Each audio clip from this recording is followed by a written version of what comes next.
हमारे साथ political expert अभिषेक अहलावत जी भी हमारे साथ जुड़े हुए हैं। अभिषेक जी, क्या ये माना जाए कि उत्तराखंड के बाद उत्तर प्रदेश दूसरा ऐसा राज्य बन सकता है जहां पर यूसीसी को लेकर कवायद तेज होगी, और महाकुंभ से यूसीसी को लेकर अगर बड़ा संदेश दिया जाता है तो इसके क्या मायने निकाले जाए? देखिए, जैसे कि हम सबको ज्ञात है कि जनसंख्या के हिसाब से अपने देश का सबसे बड़ा प्रदेश उत्तर प्रदेश है। इनफैक्ट दुनिया में अगर जनसंख्या के हिसाब से देखा जाए तो हम अपने आप में एक बहुत बड़ा देश है। ये यूसीसी नहीं हम इसे कहना चाहिए, यह सेकुलर सिविल कोड हमें इसे कहना चाहिए। सेकुलर ये तभी कानून अभी जो हैं वे धार्मिक रूप से बनाए हुए कानून इस समय हमारे देश में चल रहे हैं, जो कि कॉन्स्टिट्यूशन की भावना के खिलाफ हैं। और कॉन्स्टिट्यूशन में भी कॉन्स्टिट्यूशन निर्माताओं ने कहा था कि भविष्य में यूसीसी, उन्होंने शब्द गलत यूज कर लिया, इंदिरा गांधी जी होती अगर तो वो कहती कि इसे यूनिफॉर्म मत कहिए, सेकुलर सिविल कोड कहिए। यह इस देश की आवश्यकता है। यह आज से 70 साल पहले भी थी, परंतु आज की तारीख में तो बहुत ज्यादा आवश्यकता है। और जैसा कि योगी जी से उम्मीद की जाती है कि वो भी एक बहुत ही सशक्त एक शासक है और एक बहुत ही मजबूत फैसले लेने वालों में से हैं। और ये एक बहुत बड़ा मौका है, 144 साल महाकुंभ का एक बहुत बड़ा मौका है। तो मैं उम्मीद करूंगा कि एक बहुत बड़ा फैसला वहां से निकल के आएगा इसमें। ठीक है, आपको रोकना चाहते हैं, इसी बीच एक बड़ी जानकारी अपने दर्शकों को पहुंचा देते हैं। ये बड़ी जानकारी कि कई अहम प्रस्तावों को मिलेगी मंजूरी। 7 जिलों को मिलाकर धार्मिक क्षेत्र बनाने का प्रस्ताव, चित्रकूट 12 लिंक एक्सप्रेसवे का प्रस्ताव, संगम के पास रोपवे का प्रस्ताव, पूर्वांचल के विकास के लिए प्रस्ताव, बिजली के निजीकरण का प्रस्ताव, गन्ने के समर्थन मूल्य से जुड़ा प्रस्ताव भी पास हो सकता है, नया धार्मिक क्षेत्र बनाने का प्रस्ताव। तो बड़ी जानकारी इस मंत्री परिषद की बैठक में, महत्वपूर्ण फैसले, संगम के पास रोपवे का प्रस्ताव, ये बड़ी जानकारी आपको दे रहे। बड़ी संख्या में यहां पर श्रद्धालु पहुंचते हैं और इसे तीर्थ राज कहा जाता है। ऐसे में यहां पर रोपवे का प्रस्ताव एक बड़ा, कह लीजिए कि बड़ा ऐलान हो सकता है पूर्वांचल के विकास के लिए, क्योंकि आप सभी ने देखा होगा कि लोकसभा के चुनाव में बीजेपी को सबसे ज्यादा नुकसान पूर्वांचल में हुआ था। ऐसे में कहीं ना कहीं इसके जरिए पूर्वांचल को साधने की कोशिश होगी। गन्ने के समर्थन मूल्य से जुड़ा प्रस्ताव,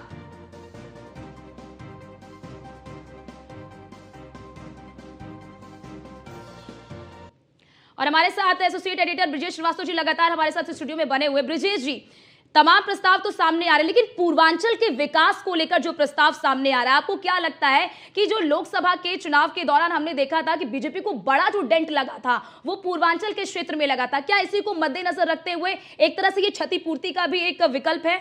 देखिए अर्चना, सबसे बड़ी बात यह है कि पूर्वांचल के 7 जिलों को जोड़ करके एक अपने आप में रिलीजियस सर्किट की बात हो रही है।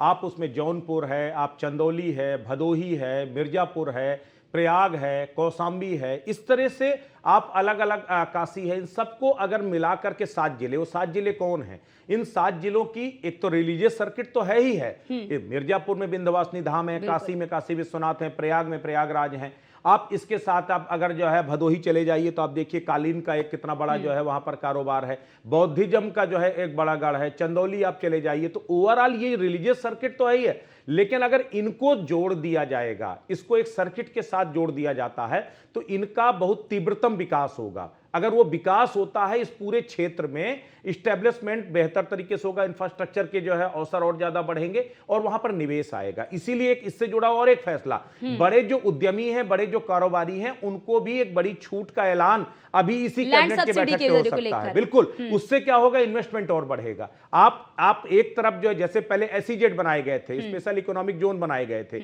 उसके जरिए क्या होता है, इंडस्ट्रियलाइजेशन बढ़ा था। अगर आप इस पूरे आप लिंक एक्सप्रेसवे, आप कनेक्टिविटी को बेहतर कर रहे हैं, रिलीजियस कॉरिडोर बना रहे हैं, तो न सिर्फ आपको रिलीजियस टूरिज्म बढ़ेगा बल्कि इन्वेस्टमेंट भी बढ़ेगा। तो उससे क्या होगा, उससे उस पूरे क्षेत्र के विकास की एक नई धारा बहेगी। तो यह भी कोशिश लगातार हो रही है, यानी पूर्वांचल ने जो पॉलिटिकल डेंट लगाया उसको अब रिलीजियस डेवलपमेंट के जरिए उस डेंट की क्षतिपूर्ति करने का काम भी सरकार करने जा रही है। बिल्कुल, और हमारे साथ हमारी सहयोगी अर्चना कौशल भी लगातार हमारे साथ न्यूज रूम से बनी हुई है। अर्चना, अभी आपने भी देखा कि किस तरह से तमाम प्रस्ताव सामने आ रहे हैं, लेकिन पूर्वांचल के विकास पर एक महत्वपूर्ण फोकस, और जिस बात का जिक्र ब्रजेश जी ने भी यहां पर साफ तौर पर कहा कि लैंड सब्सिडी के जरिए कहीं ना कहीं निवेशकों को आकर्षित करने का प्रयास किया जा रहा है, जिससे कहीं ना कहीं उत्तर प्रदेश का इंफ्रास्ट्रक्चर मजबूत होगा और रोजगार खुद ब खुद सृजित होंगे। बिल्कुल, देखिए अर्चना, ये बहुत महत्वपूर्ण चीज़ है कि अगर इस तरह के फैसले सामने आ रहे हैं, और लगातार हमने चर्चा में भी इन चीज़ों को रखा है, विकास की बयार बहेगी। ये इसीलिए बार बार कहा जा रहा है क्योंकि संगम की नगरी से अगर आज बैठक के बाद बड़े फैसले लिए जा रहे हैं तो उसमें कहीं ना कहीं विकास को गति देने का प्रयास यहाँ पर मुख्यमंत्री योगी आदित्यनाथ की ओर से किया जा रहा है। और इसीलिए जो बार बार विपक्ष की ओर से बात कही जाती है कि आप रोजगार पर क्यों नहीं फोकस करते हैं और रोजगार को बढ़ावा दिया जाना चाहिए, तो कहीं ना कहीं अब वो भी एक बड़ा संदेश यहां से मुख्यमंत्री अर्चना, सबसे बड़ी बात है अर्चना, एक खास बात देखिए, जिन 7 जिलों का हम जिक्र कर रहे हैं, अगर इन 7 जिलों को बहुत गौर से देखिए तो इसमें गाजीपुर भी है, इसमें आपका भदोही भी है, इसमें प्रयागराज भी है, इसमें चंदौली भी है। ये वो तमाम जिले हैं जहां पर एक वक्त ये था कि जहां अपराध का बोलबाला हुआ करता था, माफियाओं का, गैंगस्टर का बोलबाला हुआ करता था इन तमाम इलाकों में। वाराणसी से लेकर के प्रयागराज तक आप पूरा लिंक उठा करके जोड़िए। आप वाराणसी से आइए मिर्जापुर, माफ कीजिएगा, प्रयागराज से आप मिर्जापुर आइए, मिर्जापुर से आप भदोही चले जाइए, भदोही से आप गाजीपुर चले जाइए, गाजीपुर से आप चंदौली और आप काशी चले जाइए। ये जो पूरा सर्किट है ये क्राइम जोन था एक समय। उस क्राइम जोन को रिलीजियस टूरिज्म की तरफ कन्वर्ट करना, पहले क्रिमिनल्स को खत्म करना, क्राइम एक तरह से जीरो क्राइम एरिया जो है घोषित करना जो है, उसके बाद इसको रिलीजियस सर्किट के साथ जोड़ना, इसको डेवलपमेंट के साथ जोड़ना, ये एक मैकेनिज्म जो है वो कहीं ना कहीं पूर्वांचल के विकास की एक नई पटकथा लिखेगा। तो ये अपने आप में बेहद अहम हो जाता है। और ब्रिजेश, क्योंकि जैसे आपने जिक्र किया, इन दिनों भी हम देख रहे हैं क्योंकि महाकुंभ प्रयागराज में है तो लगातार तमाम श्रद्धालु अयोध्या की नगरी से होते हुए प्रयागराज पहुंचते हैं कि चलिए रामलला के दर्शन करते हैं, उसके बाद महाकुंभ में आस्था की भी डुबकी लगाएंगे। मुझे लगता है कि उसे और सुदृढ़ करने के लिए अब बात यह हो रही है कि एक धार्मिक क्षेत्र क्यों ना बनाया जाए और उसमें व्यवस्थाओं को और व्यवस्थित क्यों ना किया जाए, जो कि यहाँ पर धर्म की दृष्टि से, पर्यटन की दृष्टि से और उसी के साथ विकास की दृष्टि से काफी जो है महत्वपूर्ण भी है और लाभदायक भी हो। मुझे लगता है उसी को लेकर इस एक बड़े प्लेटफॉर्म पर इस चीज को रखा गया। देखिए, धर्म की बुनियाद पर अर्चना, हमेशा से धर्म की बुनियाद पर अर्थ की व्यवस्था चलती रही है। और मैं बार बार कह रहा हूं कि धर्म के साथ, जब आस्था के साथ व्यवस्था जुड़ गई तो अर्थव्यवस्था अपने आप मजबूत हो गई। तो योगी सरकार का यही प्लान है। अयोध्या से लेकर चित्रकूट आइए, चित्रकूट से आके प्रयागराज आइए, प्रयागराज से मिर्जापुर जाइए और वहां से काशी विश्वनाथ धाम चले जाइए। यानी ये जो रिलीजियस सर्किट बनाने की जो बात की जा रही है, अगर आप यहां से प्रॉपर कनेक्टिविटी आपको इन सब के साथ मिलती है तो अयोध्या आने वाला जो श्रद्धालु है, जो टूरिस्ट है, वो काशी तक पहुंचेगा। अगर अयोध्या से काशी तक पहुंचेगा, आप 4 दिनों तक अगर इस टूर पर रहोगे तो आप यहां पर जाहिर सी बात है रुकोगे, रहोगे, खाओगे, आप अपनी शॉपिंग करोगे, सारी चीजें करोगे, तो अर्थव्यवस्था क्यों नहीं बढ़ेगी। तो आपको ये समझना होगा। आप थाईलैंड जाते हैं, आप मलेशिया जाते हैं, आप इंडोनेशिया जाते हैं, आप क्यों जाते हैं? आप जाते हैं वहां पर टूर करने के लिए। कई जगह आप जाते हैं वहां पर आप जो है धार्मिक पर्यटन के लिए आप जाते हैं, तो वहां जाकर के इन्वेस्ट करते हैं ना। तो अगर आप थाईलैंड जा सकते हैं तो फिर आप काशी भी आ सकते हैं। तो थाईलैंड और मलेशिया की जगह आप काशी कैसे जो है लाया जाए, ये सरकार का प्लान है। और इस वक्त एक अभिषेक चूंकि साथ में जुड़े हुए, मैं उनके साथ भी जोड़ूंगा। आप अर्थव्यवस्था का उस पूरे जीडीपी पर अगर आप आंकड़ा देखिए तो हाल के 5 सालों के अंदर जीडीपी में जो सबसे तेजी के साथ जो है जीडीपी को बढ़ाने का काम किया है, उसने टूरिज्म ने किया है। टूरिज्म इंडस्ट्री ने जिस तेजी के साथ ग्रो अप किया है, आप सोचिए कि कहां, मतलब प्रधानमंत्री नरेंद्र मोदी, आप एक तस्वीर दिखाते हैं, एक समंदर के किनारे की तस्वीर दिखाते हैं और एक देश की सरकार पूरी की पूरी हिल जाती है। अब तो ये हिंदुस्तान की ताकत है। हिंदुस्तान में टूरिज्म नहीं बल्कि रिलीजियस टूरिज्म को बढ़ाने का काम केंद्र से लेकर राज्य सरकार तक कर रही है। इसीलिए आप देखिए अक्षयवट का एक्सप्रेसवे, काशी विश्वनाथ का एक्सप्रेसवे, आप चले जाइए जो है आप उज्जैन में वहां एक्सप्रेसवे, आप ये सारे, आप अयोध्या में चले जाइए तो ये सब एक्सप्रेसवे के जरिए, माफ कीजिएगा कॉरिडोर के जरिए आपने किस तरीके से उसका सौंदर्य बढ़ाया है, किस तरह से वहां पर जो श्रद्धालु हैं उनको आकर्षित किया है। और कारोबार तभी बढ़ेगा जब इन आस्था के केंद्र में श्रद्धालु आएंगे और रुकेंगे। अब जितना स्पेंड टाइम खर्च करोगे उतना ही माइलेज हासिल करोगे। ये बेसिक अर्थशास्त्र है। और अब जो सनातनी सरकार, सो कॉल्ड सनातनी सरकार जिसको विपक्ष कहता है, वो कम से कम इस एजेंडे पर तो चल रही है। और इसके साथ मैं एक चीज और जोड़ना चाहती हूँ ब्रिजेश जी, आपने भी इसका जिक्र किया, क्योंकि देखिए लगातार मुख्यमंत्री योगी आदित्यनाथ राम राज्य की स्थापना की बात करते हैं, और आपने जिक्र किया कि आस्था के साथ आपने व्यवस्था को जोड़ दिया, तो वो अर्थव्यवस्था हो गया और कहीं ना कहीं से बूस्टर डोज मिलेगा। और राम राज्य इसी को कहते हैं कि जहां पर अपराध ना हो, जहां पर लोग सुरक्षित रहे, जहां पर लोगों का जीवन यापन आसान हो सके, उसी को राम राज्य कहते हैं। अभिषेक जी, आपके पास आना चाहूंगी, क्या लग रहा है कि हम क्या उसी राम राज्य की ओर अब बढ़ रहे हैं क्या? देखिए, सिविलाइजेशन, एक सिविलाइजेशन स्टेट से एक आम नागरिक दो चीजें मांगता है, केवल दो चीजें। पहली चीज सुरक्षा, उसके जान माल, उसके बच्चे, उसकी प्रॉपर्टी वो सुरक्षित रहे। दूसरी, उसको व्यापार उद्यम करने के अलग अलग मौके, जिससे कि वो अपने ज्ञान का बेहतर उपयोग करते हुए, बेहतर ज्ञान सीखते हुए अच्छे से अच्छा अपनाव कर सके। ये ही राम राज्य होता है। इस समय हमारे प्रदेश के पास इतनी बड़ी जनसंख्या होने के बावजूद, आप देखिए, आप मुंबई चले जाइए, आप देश के किसी भी स्टेट के बड़े से बड़े शहर में चले जाइए, आपको यूपी वाले बहुत अच्छा उद्यम करते हुए मिल रहे होंगे, बड़े अच्छे पैसे कमा रहे होंगे। हालांकि उन्हें कुछ लोग यूपी वाले कहकर चिढ़ाते होंगे, परंतु समस्या उन विचारों के साथ ये थी कि उद्यम के जो प्लेटफॉर्म्स होते हैं, वो राज्य के काम होता है प्रदान करना। वो हमारे यहाँ जो समाजवादी सरकारें चली, उन्होंने उसे तबाह और बर्बाद कर दिया। आज की तारीख में आप ये देखिए कि मुंबई से लड़के वापस आ रहे हैं, वो कह रहे हैं कि जो फूड स्टॉल मैं मुंबई में चौपाटी पे लगाता हूं, अगर मैं अपने घर के नजदीक अयोध्या में वही स्टॉल लगा के और उतने ही पैसे अपने घर के नजदीक कमा रहा हूं, तो मेरे लिए ये बेहतर है। तो आप देखेंगे कि धीरे धीरे ना केवल वो ट्रेंड युवा जो दूसरी जगह रह के ट्रेनिंग पा चुका है, वो वापस आएगा, जो नई पीढ़ी होगी यूपी की, उसे भी यूपी के बाहर जाना नहीं पड़ेगा और ना हमें ये गाली खानी पड़ेगी कि यूपी वाले आ गए। हमारा इलाका क्राइम कैपिटल केवल इस अरे अभिषेक भाई, चौपाटी अब मुंबई की चौपाटी अब गोरखपुर पहुंच चुकी है। आज जो रौनक आपको चौपाटी, जुहू चौपाटी में नहीं मिलेगी, वो रामगढ़ ताल में आपको चौपाटी में मिलेगी, वो आपको काशी विश्वनाथ में आपको मिलेगी। तो कारोबार तो बढ़ रहा है ना। सारा है यूपी का युवा जो है वो रिवर्स आज आ जाएगा। हम दोबारा से, आप देखिए, इतिहास गवाह है, मगध का साम्राज्य की राजधानी यही थी, हस्तिनापुर के साम्राज्य की राजधानी ये रही। हिंदुस्तान की सिविलाइजेशन जब जब अपने चरम पे रही है, चाहे वो किसी की भी रही है, उसकी राजधानी यही रही है। उसका कारण यह है कि यहाँ पे पॉपुलेशन सेंटर्स बहुत स्ट्रांग रहे हैं। सारे हमारे जो धार्मिक चिन्ह है मेन वो सब यही है। अभिषेक भाई, सबसे बड़ी बात यह है, अभिषेक भाई, आपने दो मुद्दों का जिक्र किया, एक सिक्योरिटी यानी सुरक्षा का भाव, और दूसरा कहीं ना कहीं वो अपॉर्चुनिटी यानी संरक्षा का भाव। तो सुरक्षा और संरक्षा आप ओवरऑल में, चूंकि इससे पहले बुंदेलखंड एक्सप्रेसवे का जब जिक्र कर रहा था, तो आप सोचिए इटावा से शुरू हुआ एक्सप्रेसवे, यानी इटावा क्या था, वो चंबल का बीहड़ हुआ करता था, वहां डकैतों की सल्तनत चलती थी, एक तरफ सरकारें चलती थी और कोई कहते तो हमारे भाई हैं, भतीजे हैं, मतलब रिश्तेदारी जोड़ते थे। अब आप आ जाइए पाठा, आ जाइए पाठा, यानी बुंदेलखंड का बीहड़ था, वो पाठा के बीहड़ में ददुआ, ठोकिया, तमाम जो है को क्या दुर्दान थे।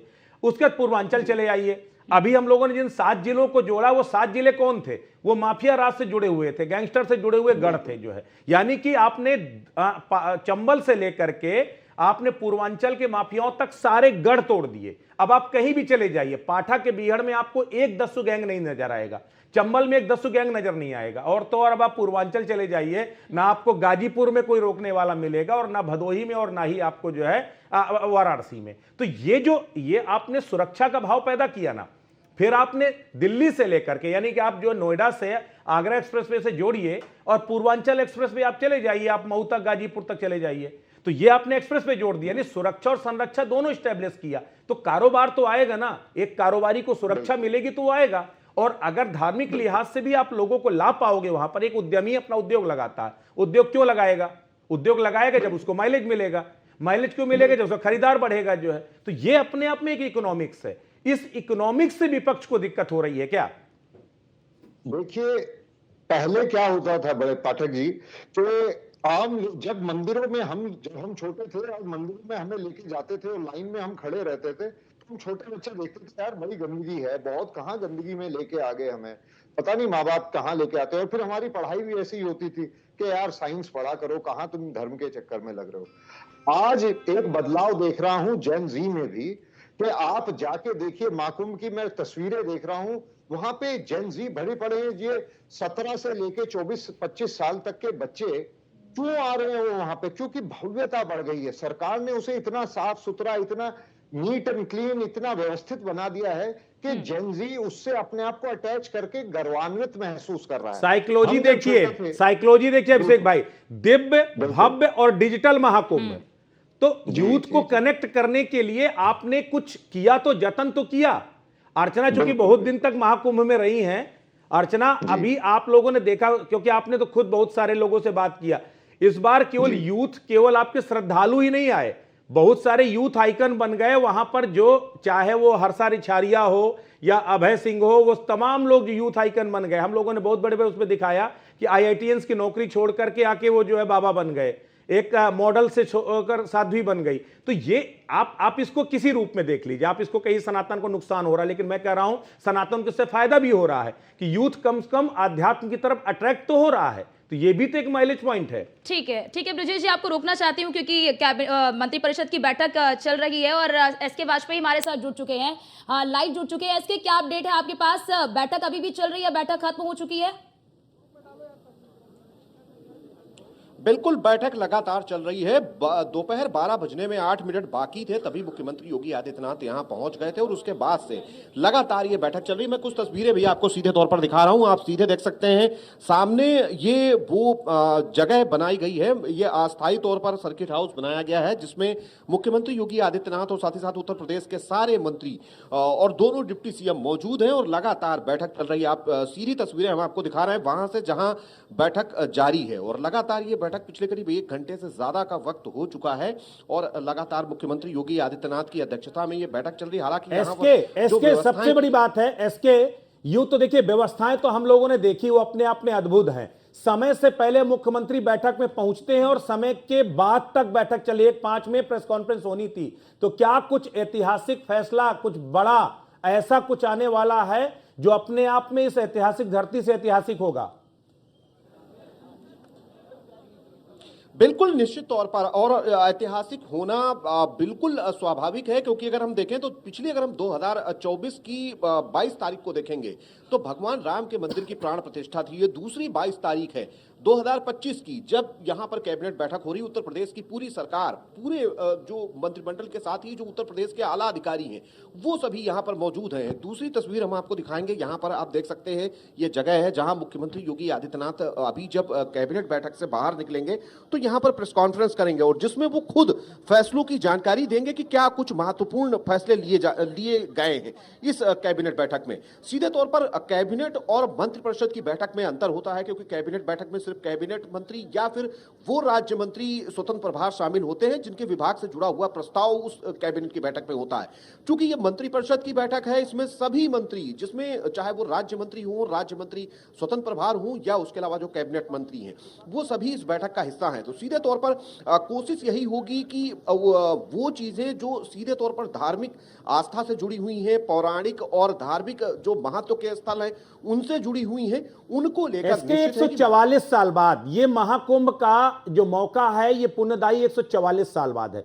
यानी कि एक पीढ़ी ने ये दौर देखा है, अब अगली हमारी पीढ़ी कम से कम दूसरा इतना पुण्यदायी मौका नहीं देख पाएगी। ये जो 54 मंत्रिपरिषद के जो सदस्य हैं, ये उस ऐतिहासिक पल के साक्षी हैं। तो जाहिर तौर पर कोई फैसला ऐसा जो इतिहास बदल सकता है, कोई फैसला ऐसा जो इतिहास रच सकता है, आपको जहन में आता है कि क्या सरकार के दिमाग में चल रहा है? यूं तो अंदर से कुछ अभी खबरें निकल के सामने नहीं आई होंगी, लेकिन आपका अनुभव क्या कहता है? कुछ फैसले ऐसे जो अपने आप में नजीर बन सकते हैं, उसको सरकार आज यहां से ले सकती है? बिल्कुल, निश्चित तौर पर उत्तर प्रदेश के 2 दर्जन से ज्यादा मंत्रियों से हमने बात की। सभी मंत्रियों ने अपने अपने विभाग से जुड़े हुए वो प्रस्ताव जो खास तौर पर प्रयागराज या उससे अलावा जो धार्मिक पौराणिक महत्व के स्थल हैं वहां से जुड़े हुए हैं, उन जुड़े हुए जो विभागों के फैसले हैं वो जरूर इस कैबिनेट में प्रस्ताव के रूप में दिए गए हैं। अब उनमें